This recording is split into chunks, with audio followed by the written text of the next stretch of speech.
کیا چاہتے ہو، کیا چاہتے ہو تم؟ اسے اپنی آواز کسی کنویں سے آتی محسوس ہوئی۔ میرے صرف 2 مطالبے ہیں اور اس کے مطالبات سن کے یہ شاکڈ رہ گئی تھی۔ تو کون ہو تم اور کس کے کہنے پہ یہ سب کر رہے ہو؟ اس کی شناخت اجے کے لیے اب بے حد ضروری ہو گئی تھی۔ میرا بایو ڈیٹا میں جو بہت جلد مل جائے گا، تم بس ذہنی طور پر تیار کر لو خود کو۔ وہ پلٹ کے صوفے کی جانب بڑھ کے اپنا کوٹ اٹھا کے وہ دھیرے دھیرے قدم اٹھاتا بہت بن اجے کے سامنے آ کھڑا ہوا تو اس کی نظریں بے اختیاری کے عالم میں اس کے خوبصورت چہرے پہ آن ٹھہری۔ یہاں فون نام کی کوئی چیز نہیں ہے، ملازموں سے کسی قسم کی مدد کی امید مت رکھنا۔ وہ تمہیں میری میری حالات کی ماری منگیتر سمجھتے ہیں جو مجھے بے حد عزیز ہے۔ اس کی آنکھوں میں دیکھتا وہ صفاقی سے مسکرایا۔ گیٹ پہ نہ صرف چوکیدار موجود ہے بلکہ میرے جانے کے بعد کتے بھی کھول دیے جائیں گے، اس لیے جانے من کوئی بھی بے وقوفی کرنے سے پہلے 2 بار ضرور سوچ لینا۔ ایک گہری نظر اس پہ ڈالتا وہ مضبوط قدموں سے دروازے کی جانب بڑھ گیا۔ اجے کی نظروں نے کسی معمول کی طرح اس کا پیچھا کیا اور ہاں وہ یک رخ پلٹا۔ اجے کی خالی نگاہیں ایک بار پھر اس کے چہرے کی جانب گئی۔ مجھے تم صبح ان کپڑوں میں نظر نہ ہو، میں تمہیں اپنی پسند کے لباس میں دیکھنا چاہوں گا۔ اس نے ایک آخری نظر ڈالتے ہوئے دروازہ کھول کے باہر نکل گیا تو اجے اپنی سنسناتے ہوئے ذہن کے ساتھ کارپیٹ پر گر سی گئی۔ یہ سب اس نے اپنا سر کانپتے ہاتھوں سے تھام لیا۔ بے یقینی اتنی شدید تھی کہ اس کی آنکھیں برسنا بھول گئی۔ ممی آپ اب کہاں ہیں؟ ممی خدا کے لیے مجھے ان درندوں سے بچائیں، پلیز ممی میرے پاس آ جائیں۔ وحشت زدہ سی وہ یکلو بلند آواز میں ماں کو پکارتی پھوٹ پھوٹ کے رو پڑی۔ رات آدھی سے زیادہ بیت چکی تھی مگر بازگاہ خلیل کی آنکھوں سے نیند کو سو دور تھی۔ حالانکہ دن بھر میں وہ بے حد مصروف نہیں تھی، جسمانی طور پہ بھی اور دماغی طور پہ بھی، مگر اس کے باوجود بستر پر لیٹتے ہی ان کی ساری سوچیں ایک ہی نقطے پہ مرکوز ہو گئی کہ انہیں پتہ بھی نہیں چلا تھا۔ آنسو ان کے چہرے کو بھگوتے چلے گئے، ان کے بالوں میں جذب ہونے لگے تھے۔ کتنی دیر وہ بے آواز ہوتی رہی اور ان کی زندگی کا ساتھی ان سے ہاتھ بھر کے فاصلے پر بے خبر سوتا رہا تھا۔ تھک کر اٹھ بیٹھی، نظر گہری نیند میں ڈوبے خلیل جہانگیر پہ ڈالتے ہوئے انہوں نے سائڈ ٹیبل پہ رکھا لیمپ روشن کیا۔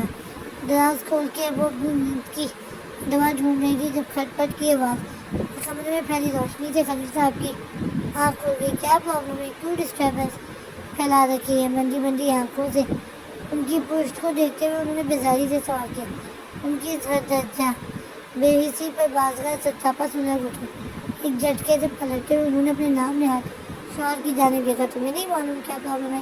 غصے سے کھولتے ہوئے بولی تو خلیل جہانگیر کی آنکھوں میں بھی غصہ پھیل گیا۔ بہت اچھی طرح معلوم ہے، لیکن یہ تمہارا اپنا درد سر ہے، ہمارا اب اس سے کوئی ہمارا اس سے اب کوئی واسطہ نہیں، اس لیے اپنا شور شرابہ بند کرو اور باہر جا کے غم بناؤ۔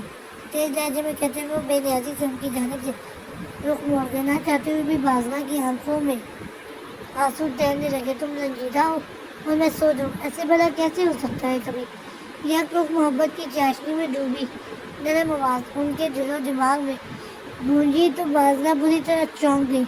یہ بھلا میں کیا سوچنے بیٹھ گئی؟ خود کو سرزنش کرتے ہوئے انہوں نے گھبرا کے دراز میں ہاتھ مارا اور مطلوبہ شیشے کے ہاتھ میں آتے ہی ایک کے بجائے 2 گولیاں پانی کے ساتھ نکل لی۔ آج انہیں یہ اچانک کیا ہوا تھا وہ خود بھی سمجھنے سے قاصر تھے۔ اگلی صبح وہ اپنی ہار تسلیم کر چکی تھی۔ اس شخص نے حقیقتاً اپنی بات ماننے کے سوا اس کے پاس کوئی راستہ نہیں چھوڑا تھا، اسی لیے اس نے کسی کٹپٹلی کی مانند اس کی ہدایت کے مطابق نہا دھو کے اس کے لائے ہوئے کپڑوں میں سے ایک جوڑا زیب تن کر لیا۔ وہ اپنے ناشتے کے آخری مراحل میں تھی جب حاضرہ نے آ کے اسے اس کا پیغام دیا۔ بی بی جی آپ کو صاحب بلا رہے ہیں، نیچے بلا رہے ہیں۔ اور بلا چونچڑا کے اٹھ کے اس کے ساتھ چل دی۔ اس نے اپنے کمرے کے باہر پہلے بار قدم رکھا تھا مگر اس کا ذہن اتنا منتشر تھا کہ اس نے ایک بار بھی نظر اٹھا کے اپنے ارد گرد نہیں دیکھا تھا، بس خاموشی سے حاضرہ کے پیچھے چلتی اس کے روبرو آ کھڑی ہوئی تھی۔ وہ ٹانگ پہ ٹانگ رکھے صوفے پہ براجمان تھا۔ تم اتنی ہی بد تہذیب ہو یا تمہیں کسی نے سلام کرنا سکھایا ہی نہیں؟ حاضرہ کے باہر جاتی ہوئی گہری نظروں سے اس کا جائزہ لیتے ہوئے بولا۔ وہ اندر ہی اندر پولیس اٹھے کیوں بلایا مجھے؟ اس کے طنز کو نظر انداز کیے۔ اس نے سپاٹ لہجے میں استفسار کیا۔ یہ دیکھتے چلیے کہ تم میں ایک اچھی بیوی بننے کے گرس ہے یا نہیں؟ اس میں نگاہیں جمائے وہ نہایت اطمینان سے بولا، تو یہ سلجھ اٹھی، کیا بکواس ہے یہ؟ اچھی بیوی اپنے شوہر سے اس طرح بات نہیں کرتی ہوں۔ اپنی جگہ سے اٹھ کھڑا ہوا، ویسے تم پہ یہ رنگ اور لباس دونوں ہی بہت اچھے ہیں۔ دھیرے دھیرے قدم اٹھاتا اس کے مقابل آ کھڑا ہوا، جو سوکھ اور سیاہ کڑھائی والے سوٹ میں واقعی بہت خوبصورت لگ رہی تھی۔ اپنی حد میں رہو، بتاؤ مجھے یہاں کس لیے بلایا ہے؟ غصے میں اس کی جانب دیکھتے ہوئے اس نے کڑے لہجے میں اپنے سوال تھا، پھر کیا سوچا تم نے؟ میری بات مانی ہے یا؟ اس نے قصدن اپنی بات ادھوری چھوڑتے ہوئے اجے کی طرف دیکھا۔ میں تیار ہوں۔ نظر چراتے ہوئے اس نے اپنی ہمت مجتمع کر کے جواب دیا، مقابل کے لبوں پہ بھرپور مسکراہٹ آن ٹھہری۔ گھر تو پھر چلو کام شروع کرتے ہیں۔ اس نے بائیں ہاتھ سے صوفے کی طرف اشارہ کیا۔ متذبذب سی اجیا لب چباتی صوفے کی طرف بڑھ گئی۔ بھائی مبارک ہو آپ سب کو۔ بہروز اور شہباز حسن آگے پیچھے لاؤنج میں داخل ہوئے تو وہاں موجود سب ہی افراد ان کی جانب متوجہ ہو گئے۔ یقیناً کوئی بڑی خوشی کی خبر تھی جب وہ دونوں بھائی سب کام چھوڑ چھاڑ کر بھاگے آئے تھے۔ انہوں نے کیس واپس لے لیا ہے، بہروز صاحب نے مسکراتے ہوئے سب کو متا کیا تو مارے حیرت کے سب گنگ رہ گئے۔ کیا؟ لیکن آپ کو کیسے پتہ چلا؟ جبین بیگم نے شوہر کی جانب دیکھا۔ اصغر صاحب آئے تھے، انہوں نے بتایا ہے کہ ان کے وکیل کا فون آیا تھا، وہ کیس واپس لے رہے ہیں۔ بہروز حسن نے اپنے وکیل کا حوالہ دیا تو فاطمہ بیگم حیرت زدہ سی بولی، ایسا کیسے ہو سکتا ہے؟ وہ لوگ بنا کسی مطالبے یا بات چیت کی اپنا ہی دائر کیا ہوا مقدمہ کیسے واپس لے سکتے ہیں؟ یہی تو ہماری بھی سمجھ میں نہیں آ رہا۔ وہ بھابھی کی جانب دیکھتے ہوئے صوفے پہ بیٹھ گئے۔ تم لوگوں کی بات ہوئی ہے شاہی سے؟ اب تک خاموش بیٹھے داؤد صاحب نے سوال کیا۔ تفصیل سے تو نہیں، لیکن بات ہوئی ہے شاہی سے۔ وہ ایک پارٹی کے ساتھ مصروف ہے، کہہ رہا تھا کہ شام میں گھر آ کے بات کرے گا۔ انہوں نے باپ کی جانب دیکھتے ہوئے جواب دیا تو وہ الجھے سے کسی سوچ میں ڈوب گیا۔ بتا چاہے کچھ بھی ہو، مجھے اس بات کی خوشی ہے کہ اس بلا سے جان چھوٹی۔ مطمئن سی جبین بیگم نے مسکرا کر کہا تو ماں فاطمہ بھی مسکرا دی۔ صحیح کہہ رہی ہیں آپ، میرے خیال میں ہمیں عالیہ آپا اور مہناز کو بھی یہ خوشخبری دینی چاہیے۔ انہوں نے دونوں نندوں کا حوالہ دیا۔ بالکل، جبین نے دیورانی کی تائید کی۔ بہروز صاحب مسکراتے ہوئے اٹھ کھڑے ہوئے۔ اچھا بھائی تم لوگ جا کے اطلاعات دو، ہم دونوں فیکٹری چلتے ہیں، ہلکے پھلکے لہجے میں کہتے ہوئے انہوں نے داؤد صاحب کی طرف دیکھا جو کسی سوچ میں ڈوبے ہوئے بیٹھے تھے۔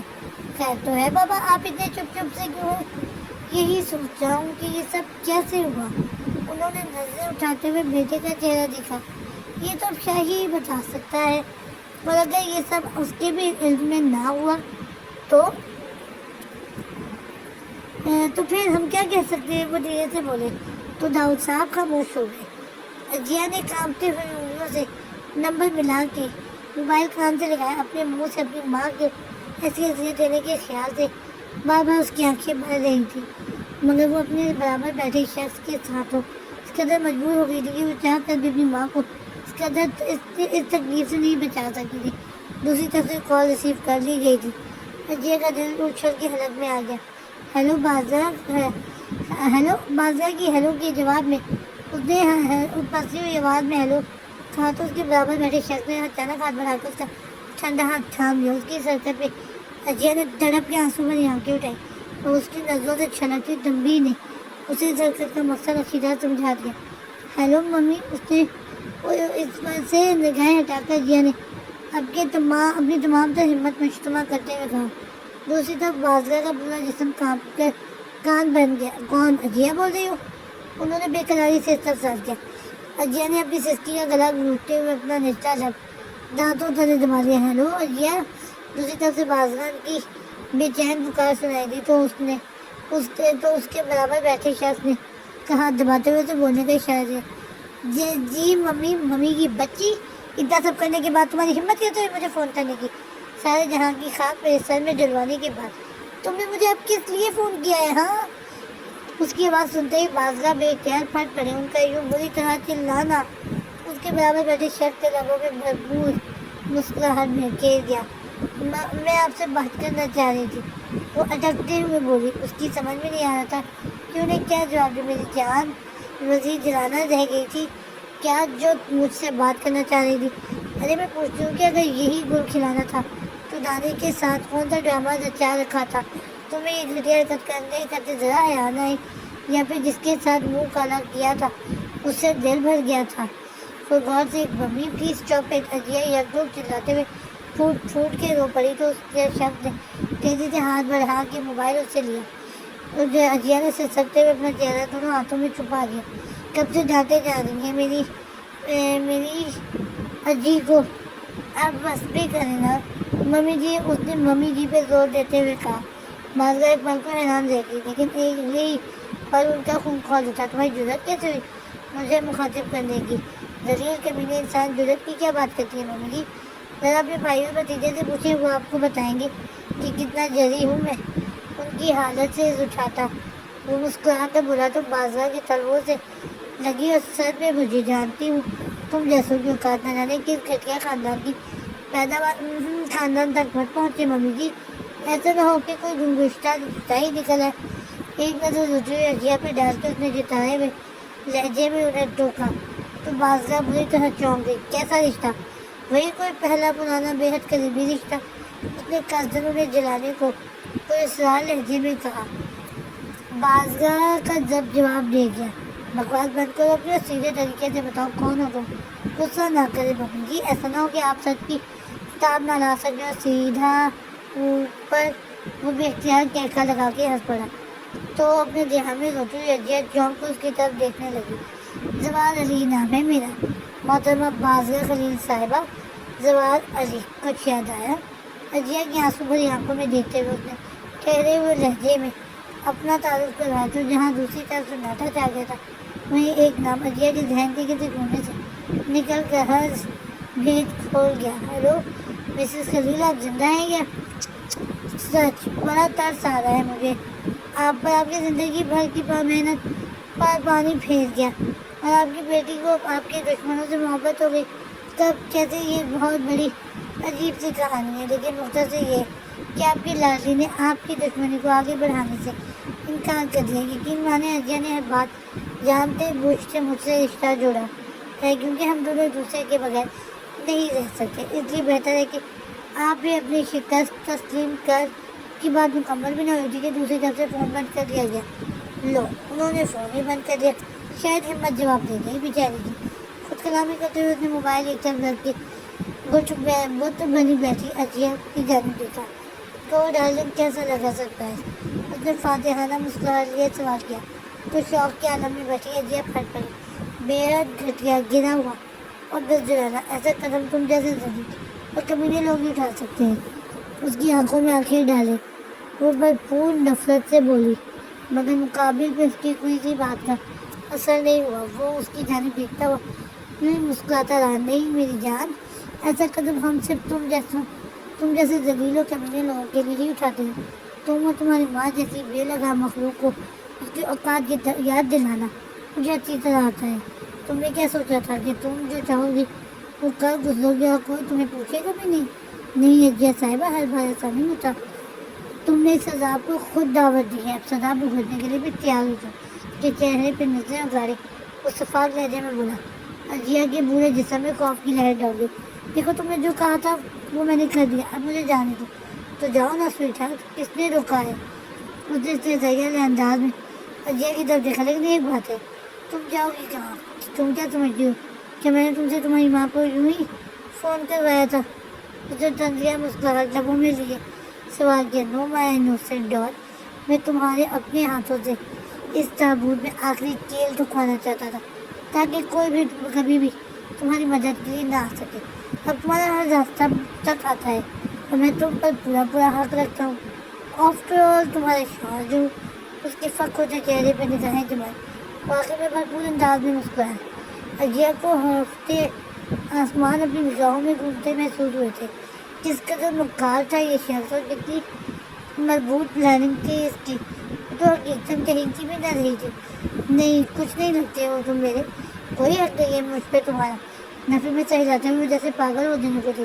تو ٹھیک ہے شادی کر لو مجھ سے۔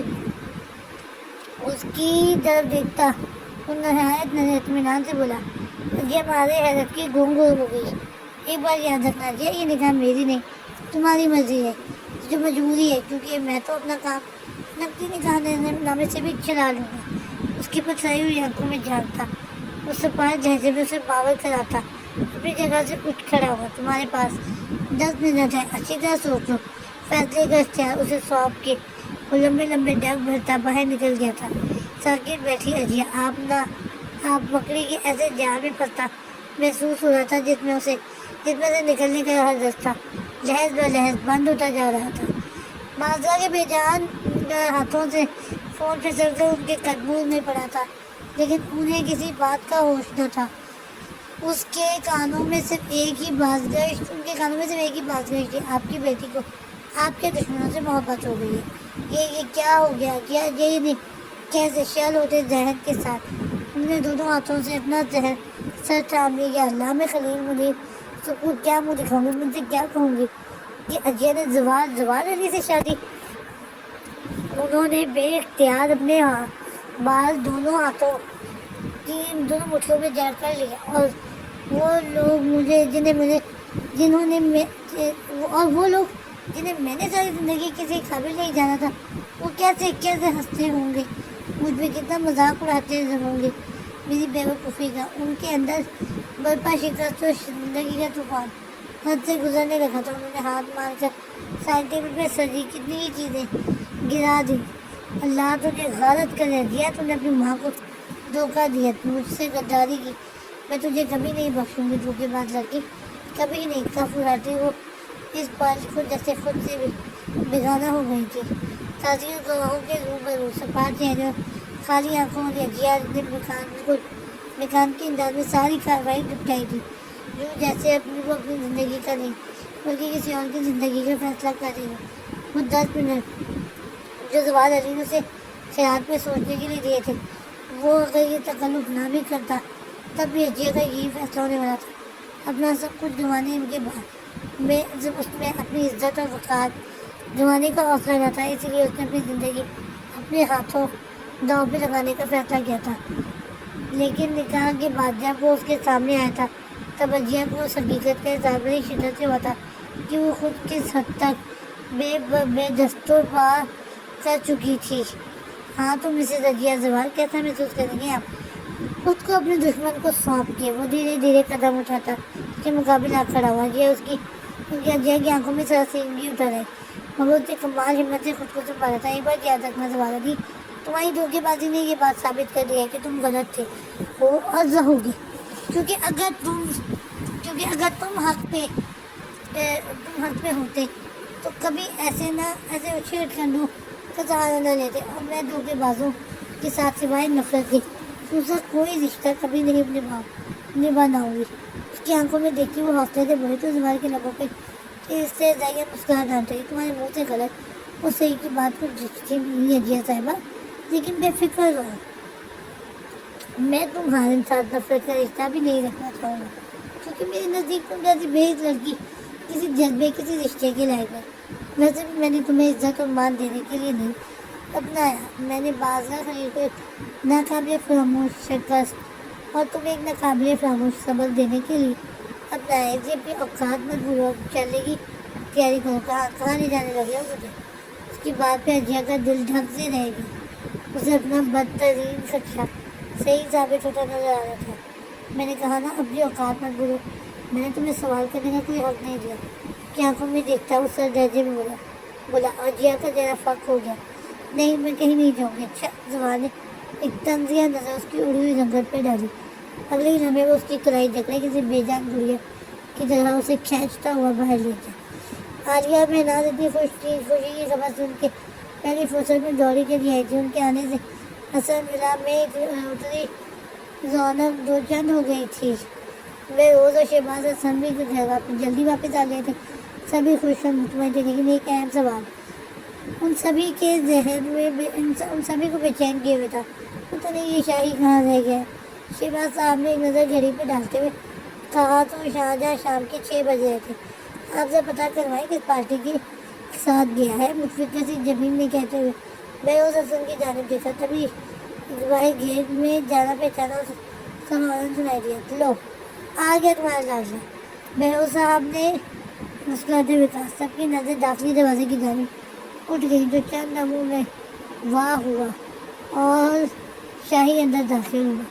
السلام علیکم۔ لاؤنج میں موجود سب خیروں کو دیکھتے ہوئے میں پوری مسکراہٹ کے سے اسلام کیا تو سبھی کھلونے والے کو اسلام کدھر دیکھے تھے بیٹا، وہ عادت سب سے پہلے بابا جان کی طرف بڑھا، ان کا اشارہ تھپتھپاتے ہوئے پاس بٹھا لیا۔ بس بابا ایک بہت ضروری کام کے لیے گیا تھا، اسی لیے دیر ہو گئی۔ اب ویسے آپ سب کو بہت مبارک ہو۔ تو چمکتا چہرہ لیے تمام حاضرین کی محفل کی جانب دیکھا ہوا داؤد حسن بے اختیار خاموش ہو گئے۔ خیر مبارک بیٹا، لیکن یہ سب ہوا کیسے؟ میں محفل کی طرف دیکھا۔ خیر مبارک بیٹا، لیکن یہ سب ہوا کیسے؟ شہباز صاحب نے خوشگوار حیرت سے بھتیجے کی جانب دیکھا۔ شاہی کے لبوں پہ ایک گہری مسکراہٹ آن ٹھہری۔ ان کے اپنے سے انداز سے ڈیڈی کیا مطلب؟ شہباز صاحب نے الجھ کے بہروز حسن کو دیکھا، جبکہ ثانیہ کے ذہن میں 2-3 دن بیشتر کی گفتگو تازی ہو گئی تھی۔ اس نے لوگ سے پریشان نظروں سے بھائی کا چہرہ دیکھا جس میں عجیب سے تاثرات سجے تھے۔ یہ تو اب مجھے بھی نہیں پتا ڈیڈی، پر اس نے سادے لہجے میں جواب دیا۔ بہروز صاحب کی پیشانی پہ بل پڑ گئے تھے۔ کیا بدتمیزی ہے شاہی، سیدھے طریقے سے بتاتے کیوں نہیں ہو کیا ہوا ہے؟ تبھی باہر کچھ عجیب سی آواز آئی، جو اس سے پہلے کہ کوئی کچھ سمجھتا لاؤنج کے دروازہ ایک جھٹکے سے دھکیل کے کوئی آندھی طوفان کی طرح اندر داخل ہوا تھا، اور سب کے منہ ہمارے حیرت کے کھل گئے تھے، نہ صرف آنے والے کو دیکھ کے بلکہ اپنے سامنے موجود عجیب سے منظر پہ بھی۔ آپا یہ تو محنت پھٹی بے یقین نظروں آنکھوں سے عالیہ کی طرف دیکھا ہے، جو شاید خود بھی پہچان کا مرحلہ طے کر چکی تھی۔ ان کے علاوہ کسی اور نے پہچانا تھا یا نہیں، لیکن سوائے شاہی اور سہمی ہوئی لڑکی کے سبھی دہل کے اپنی جگہ سے اٹھ کھڑے ہوئے، جبکہ بہروز اور شہباز حسن تیزی سے آگے بڑھے۔ زبان چھوڑو اسے، انہوں نے روتی ہوئی بلکتی ہجیا اس کی مضبوط ریل سے چھڑوانے کی کوشش کی تھی، مگر وہ ان کی مداخلت کی پرواہ کیے بنا اسے کھینچتا ہوا لاؤنج کے وسط میں گیا اور ایک جھٹکے سے اسے ایک طرف رکھ کے صوفے میں پھینک دیا۔ آپ لوگ سب حیران تھے نہ کہ کیس کیسے ہوا، کیس کا فیصلہ؟ اس نے غصے سے اس کی جانب دیکھا۔ ایسے ہوا کیس کا فیصلہ؟ اس نے جدید شہادت انگلی سے اشارہ کیا۔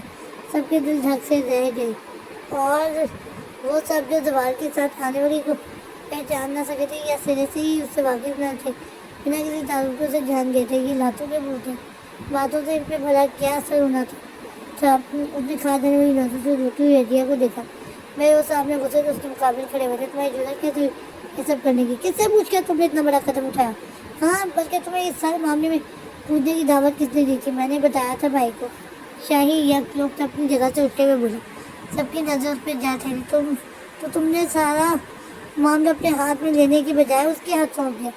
بہروز حسن نے تیز نظروں سے چھوٹے بیٹے کو بولا۔ جی، کیونکہ میرے بجائے اس معاملے میں ان کا فیصلہ زیادہ اہمیت کا حامل تھا۔ اس نے ایک نظر اجیا پہ ڈالتے ہوئے کہا تو زوال تیز لہجے میں بولا، میں اس گھر کا بڑا بیٹا ہوں پاپا، آپ مجھے اس گھر کے معاملے سے رد نہیں کر سکتے۔ تو کیا خوب سلجھایا ہے تم نے اس گھر کا معاملہ، لے کے زبردستی اس بچی کو اٹھا لیا ہے۔ انہوں نے خیال سے اسے دیکھا، زبردستی نہیں لایا اس بچی کو۔ اس نے لفظ بچی کو غصے سے ادا کیا۔ نکاح کیا ہے میں نے اس سے، اس نے مضبوط لہجے میں کہا۔ تو سوائے ایک شاہی کی باقی سب کی آنکھیں اوپر پڑی۔ داؤد حسن بے اختیار پاس پڑ کے صوفے پہ گر سے گئے تھے، جبکہ جبین بیگم سینے پہ ہاتھ رکھ کر پیلی پڑ گئی۔ جی، نکاح کیا، اور وہ بھی زور زبردستی۔ روتی ہوئی ہجیا ایک جھٹکے سے اپنی جگہ سے اٹھتی ہوئی چل رہی۔ آپ لوگ اتنے گرے ہوئے اور لالچی نکلیں گے میں نے کبھی خواب میں بھی نہیں سوچا تھا۔ اس نے نفرت بھری نظروں سے اس سب کی طرف دیکھا تھا۔ داؤد صاحب نے مانے کر اپنی آنکھیں بند کر دی۔ تمہاری چھوٹی سوچ سے آگے بڑھ بھی نہیں سکتی ہجیا صاحبہ، حالانکہ میں نے تمہیں بتا دیا تھا کہ یہ تمہاری بے لگامی کی سزا ہے۔ تمہاری اطلاع کے لیے حضرت محترمہ کہ وہ بے بنیاد مقدمہ تو ہمیں ویسے بھی جیت جانا تھا، لیکن جو تم نے میرے دادا باپ اور چچا کے ساتھ کیا، جس طرح تم نے انہیں سب کے سامنے ذلیل کیا، وہ ناقابل معافی تھا۔ یہ ہمارے بڑوں کی اعلیٰ ظرفی تھی کہ وہ آج تک تمہیں اور تمہاری ماں کو معاف کرتے چلے گئے تھے۔ تیرے ہر زیادتی اور ہر صبر کی ایک حد ہوتی ہے، اور تم نے اس دن وہ حد پار کر لی تھی۔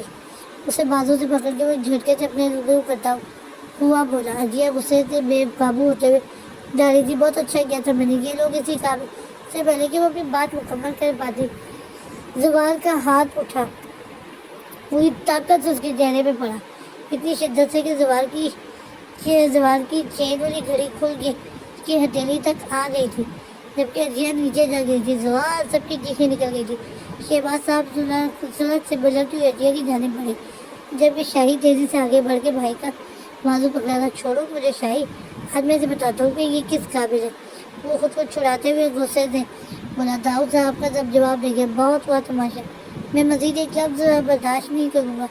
ان کی بات و بواز لاؤنج میں گونجی تو سبھی اپنی جگہ پہ ساکت ہو گئے۔ زوال تم ابھی اسی وقت اجیا کو منیر کے گھر واپس چھوڑ کے آؤ، انہوں نے حکمیہ لہجے میں کہتے ہوئے بوتے کی جانب دیکھا تو وہ خود کو سنبھالتے ہوئے مؤدب لیکن اٹل لہجے میں بولا، معذرت کے ساتھ بابا، لیکن یہ اب یہیں رہے گی، انہی لوگوں کے درمیان جن سے اسے شدید نفرت ہے۔ یہی اس کی سزا ہے۔ دیکھو بیٹا، یہ رشتے ناطے دلوں کے سودے ہوا کرتے ہیں، انہیں زور زبردستی نہیں جوڑا جا سکتا۔ اس کے دل میں ہمارے لیے نہیں جگہ، کوئی بات نہیں۔ اس نے جو کچھ بھی کیا میں اس کے لیے اسے معاف کر چکا ہوں، تم بھی اسے معاف کر دو بیٹا۔ موقع کی نزاکت کو دیکھتے ہوئے داؤد صاحب نے اپنے نرم لہجے میں اسے سمجھایا تھا۔ زوال کے لبوں پہ ایک پھیکی سی مسکراہٹ آتی رہی، آپ کی اعلیٰ ظرفی اور محبت ہے بابا، لیکن نہ تو آپ جتنا اعلیٰ ظرف بھلائی اتنی اچھائی کا قائل ہوں کہ لوگ میری نیک نیتی اور بھلائی کو میری کمزوری سمجھنے لگے۔ بازگئے خطیب نے ہماری عزت اور ناموس کو کئی مرتبہ چوٹ پہنچائی ہے، مگر اب اور نہیں۔ میں نے اس کھیل کو ایسا انجام دیا ہے کہ وہ اب مرتے دم تک کبھی اس شکست کو نہیں بھولے گی، لیکن مجھے اس عورت کی بیٹی بہو کے طور پہ قبول نہیں۔ جب ان تیزی سے زوال کی طرف بڑھتے ہوئے غصے سے چلائی، تو کس نے کہا ہے یہ آپ کی بہو وہی ہوگی جسے آپ سب خود بیاہ کر لائیں گے؟ کیوں ہمارا تماشا بنواتے ہو زوال؟ خدا کے واسطے اس لڑکی کو واپس چھوڑ گیا۔ وہ بھڑک کے رو پڑی۔ زوال ایک پل کے لیے کلہ پیچ کے رہ گیا۔ ایک بات تو طے تھی ابھی کہ یہ اب یہاں سے نہیں جائے گی، اور اگر آپ لوگوں نے مجھے بہت مجبور کیا تو میں اسے لے کے ایسی جگہ چلا جاؤں گا کہ آپ سب دوبارہ کبھی میری شکل نہیں دیکھ سکیں گے۔ سب تو سپار لہجے میں اپنی بات مکمل کر کے وہ لمبے لمبے ڈگ بھرتا اندر کی جانب بڑھ گیا۔ سب اس نئی رفتار پہ سر پکڑ کے بیٹھ گئے، جبکہ داؤد حسن کی ٹھگی ٹھگی سی نظر بے اختیار پھوٹ پھوٹ کے روتی اجیا کی طرف جا ٹھہری۔ جاؤ بیٹا، اب اسے اندر لے جاؤ۔ صوفے پہ گرتے ہوئے انہوں نے بنا کسی کو مخاطب کیے پھر گرفتگی سے کہا، چند نفوں کی پسو پیش کی بات ثانیہ اور رینا کو لیے آگے بڑھی تو، لیکن جو ہی انہوں سے ہاتھ لگانا چاہا وہ بے اختیار چلا اٹھی۔ خبردار، جو تم میں سے کسی نے مجھے ہمدردی جتانے کی کوشش کی، مجھے تم سب کے دھوکے بازوں سے نفرت ہے، شدید نفرت۔ دونوں ہاتھوں میں سر گرائے وہ بآواز بلند رونے لگے۔ داؤد صاحب کا چہرہ آن واحد میں پھیکا پڑ گیا۔ وہ مشکل تمام اپنی ہمت جمع کرتے ہوئے لب دانتوں تک دبائے کھڑا شاہی ان پہ نظر ڈالتے ہی چونک گیا۔ بابا ٹھیک تو ہے؟ اس نے صورت سے آگے بڑھ کر انہیں چاپنا چاہا تو سبھی پریشانی سے ان کی جانب رکھے۔ مجھے کمرے میں لے چلو، وہ کمزور سے لہجے میں بولے۔ شاہی سمیت سبھی انہیں لیے کمرے کی جانب بڑھ کے روتی ہوئی رینا پانی لینے کے لیے کچن کی طرف بھاگی۔ انہیں بیڈ پہ تکیوں کے سہارے بٹھا کر پانی پلاتے ہوئے یکم عالیہ بیگم کی آنکھیں بھی چھلک پڑی۔ ندامت سے ان کی سمت تکتا شاہی لب بھیج کے رہ گیا۔ شاہی، داؤد صاحب نے دھیرے سے اسے پکارا۔ وہ بے اختیار ان کے قریب ہوا۔ جی بابا، تمہیں سب کے بارے میں علم تھا نا؟ اس کا چہرہ تکتے ہوئے انہوں نے ایسٹری سے پوچھا۔ جی بابا، وہ بے اختیار نظر چلا گیا تو بیروز صاحب کی مارے غصے سے مٹیاں بیچ گئیں۔ تم نکاح میں شریک تھے؟ ان کی آواز میں موجود تھکن جیسے دو چند ہو گئی تھی۔ جی، شاہی کا سر اس کے سینے سے جا لگا تھا۔ کمرے میں بوجھل سی خاموشی چھا گئی۔ تم لوگ جاؤ، مجھے کچھ دیر اکیلا رہنا چاہتا ہوں۔ چند لمحوں کے توقف کے بعد وہ شکستہ سے بولے تو شاہی تڑپ اٹھا۔ پلیز بابا، ہمارا مقصد آپ کو شاہی، میں نے کہا نا سب جاؤ یہاں سے۔ انہوں نے دھیمے لیکن سخت لہجے میں کہتے ہوئے بلکہ منہ لی تو نہ چاہتے ہوئے بھی سب کو باہر جانا پڑا۔ غیر مرئی نقطے پہ نگاہیں جمائے داؤد صاحب کی ذہن میں بے اختیار اجیا کا نفرت میں ڈوبا چہرہ گھوم گیا۔ ان کی آنکھوں میں آنسو بھر آئے۔ کتنی آرزو تھی ان کی کہ وہ اس کی ہر بدگمانی، ہر نفرت کو دور کر کے مرنے سے پہلے ایک بار اسے اپنے سینے سے لگا سکیں، اور ان کی بدقسمتی کہ ان کی یہ آرزو اب کبھی پوری نہیں ہونے والی تھی، حتیٰ کہ وہ اس وقت بھی شدید خواہش کے باوجود اپنے سامنے بلکتی اشیاء کو اٹھا کے خود سے لگا نہ سکے تھے، اسے اپنے ہونے کا یقین نہیں دلا سکے تھے۔ اپنی اس درجہ بے بسی پہ ان کے آنسوؤں میں شدت در آئی، اور بے اختیار وہ وقت انہیں یاد آنے لگا جب زندگی ان تمام تکلیفوں سے آری بہت ہلکی، بہت خوبصورت تھی۔